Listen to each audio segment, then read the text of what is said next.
Hello there, my name is Holly Saunders and I'm a future pupil barrister at Garden Court North Chambers in Manchester. So I've been asked if I would create a short video explaining what my journey to this point in my career has been like. So I'm going to share that with you. I first became interested in studying law when I took it on as a subject at Oldham Sixth Form College. It was something that I really took to, I think because I was interested in the stories that were behind the cases and thinking about how case law could be used in making new decisions. So I went on to study law at Manchester Metropolitan University. And in my first year, I was successful in winning a tort mooting competition, which earned me a week's worth of work experience at a solicitor's firm in Liverpool. It was based in PI and it was really interesting, but I think it led me to understand that the more commercial areas of law weren't really for me, and that actually I was more interested in doing something that would help people. So from then on, my focus has very much been on building a career in human rights related areas of law. Correspondingly, in my second year of university, I joined the Critical Lawyers Group under the Law Society and put on events in areas outside of the general black letter law areas that we studied on the course. So, for example, we had someone who was a former inmate on death row come to talk to us from the United States of America, and correspondingly had Mark George QC, who's now head of Garden Court North Chambers, come to talk to us about his work with Amicus, which is a charity helping to get people off death row, so assisting them with their appeals. So there were lots of really interesting things that came out of volunteering with that group. We chaired lots of debates and had lots of interesting practitioners come from all over the world to talk to us about different areas of law. So I think it is really important outside of your general studies to think about what you're really interested in, and if there aren't opportunities there already that you're interested in, then how can you create those things for yourself? So during my undergraduate degree, I also partook in a number of mooting competitions. So there was some successes and some failures there. I didn't even get onto the MMU external team for one competition, but then I was successful in being part of the team for another competition, so the UK Student Law Society Association competition, which is national competition. We competed against a number of other universities, including a lot of Ivy League universities as well. We were fortunate enough to moot in rounds at Gray's Inn, at the Court of Appeal, and also we made it all the way to the finale to the Supreme Court. So I had the wonderful opportunity of getting to moot there. And we did win that competition. I think that mooting is a really important thing for people to get involved in if you wish to become a barrister especially, but also if you want to qualify as a solicitor and obtain your higher rights to appear in court, because it really stimulates that intellectual capability that you need to have to think on your feet and to deal with arguments as they're thrown at you. So I would strongly advocate for any law students trying out mooting. So once I finished my undergraduate course, I was interested in taking a break from education for some time and doing some voluntary work. So during my undergraduate course, I'd volunteered with an organisation in Manchester called RAPAR. So that's the Refugee and Asylum Seekers Participatory Action Research.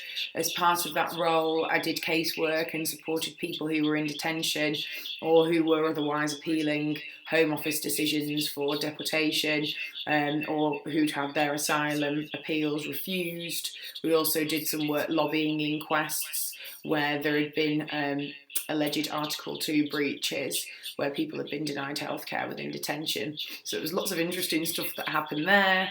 If you're able to volunteer with RAPAR, they do still accept people for casework volunteering roles. So if you're interested in immigration law, that is a really interesting organisation to get involved with. Anyway, I'd finished volunteering with them at the same time as I completed my degree. and I'd read a lot about the migration crisis and what was happening in North Africa at that time. And because I spoke some French and Arabic, I thought it would be a good idea to go and provide some aid support. And I ended up working with clandestine migrant communities in the north of Morocco, and predominantly provided them with brief legal advice. So what is an asylum seeker, what is a refugee, what are the Dublin regulations, what can you expect to happen if you make it to Europe, but then perhaps more importantly also providing advice through the Watch the Med programme about safety at sea. How do you look after your phone? How can you find out what your GPS coordinate is while you're in the sea? And also, what are the numbers for the coast guards both in Spain and in Morocco? So there was a lot of really interesting work that was done over there. And I lived in Morocco for a year, which was a really wonderful experience and a welcome break from standard education. I then returned to the UK in 2016, and I eventually got the job that I still have now, which is a casework role at the Parliamentary and Health Service Ombudsman. So the Ombudsman's role is to take complaints from members of the public about healthcare organisations and about parliamentary bodies and to adjudicate on those. It's been a wonderful job. They've really supported me, so much so that I was able to change my working hours and complete the bar professional training course on a part-time basis over 2 years whilst working there. They also allowed me the time to go away and do a variety of mini pupilages at different chambers across the country, and that experience really helped me to decide which chambers I wanted to work with, which practice areas I wanted to specialise in, and what kind of culture actually I felt that I would be comfortable in working in. And a key piece of advice, I think, for those seeking pupilage is don't go for pupilage's sake. Try and think about where you're going to be happy in your work, and remember that in your interviews, yes, you are the candidate and you're being interviewed and the stakes are very high, but also it's your opportunity to see and to get a better feel for that chambers and to think, actually, will I be happy there, and is this the right fit for me? So I think it works both ways in that respect. Anyway, returning to what was going on at the time when I was working full-time and studying part-time, naturally I joined an Inn of Court. I chose Middle Temple, and they have been incredibly supportive. I continued doing mooting competitions there, and they supported me by reimbursing my transportation costs from Manchester to London to take part in those mooting rounds. That was a really great experience to have. They also provided lots of support in terms of preparing for pupillage applications, and in particular advocacy training, which really helped me in completing my bar professional training course advocacy exams, of which there are 3. So take all the help you can get on that front. I'd really recommend, if one of your inns runs such a programme, to go away for one of the advocacy weekends. I went to York with the Middle Temple. I got to work with some really learned senior judges and practitioners who were all incredibly encouraging and provided me with a lot of moral and practical support in terms of advocacy, but also in terms of going through that pupillage application process, which I presume would be very similar, and there'll be other things available for those seeking training contracts as well. So a little bit more about the support that I've received from my wonderful inn. I applied for and received 2 scholarships from my inn. Without those, it would have been much more of a financial struggle to pay for the bar professional training course. I think my laptop was also falling apart by the time I got into the 2nd year of the part-time course. So the money that I received from the scholarships really helped me to have the materials that I needed to complete the course to the best of my ability. So really, I have to extend another heartfelt thank you really to my inn for the support that they've provided me with, if they ever end up watching this video. So on to pupillage then. In the 1st year of my part-time course, I applied for pupillage. I think I applied to 5 chambers because there was so much going on with work, study and home life that I didn't have time to apply for more pupilages. I would have liked to, but I think you really have to accept your limitations when you're juggling a lot of different commitments at the same time. In any event, out of those applications, I had 3 interviews and 1 second round interview, but I wasn't offered pupilage on that occasion, which was really disappointing, and it did make me second guess whether or not this was the right profession for me, because I was so heartbroken that I hadn't been chosen and I felt as though I was a really exceptional candidate.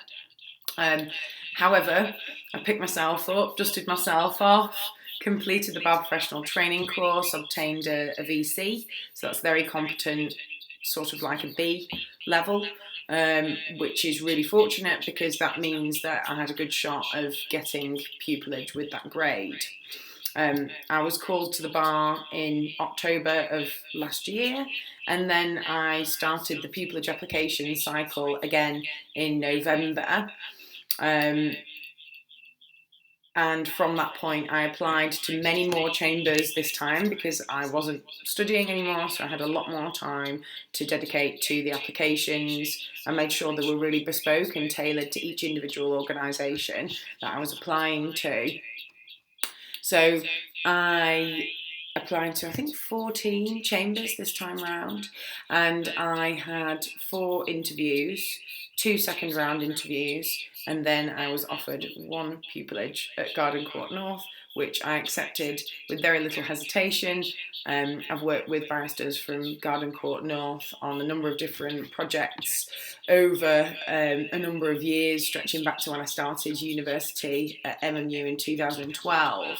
So I knew that it was a really good community. I understand that their ethos is one which matches mine. It's all about enforcing people's rights through justice and trying to support the most vulnerable people in our society to have equal access to justice.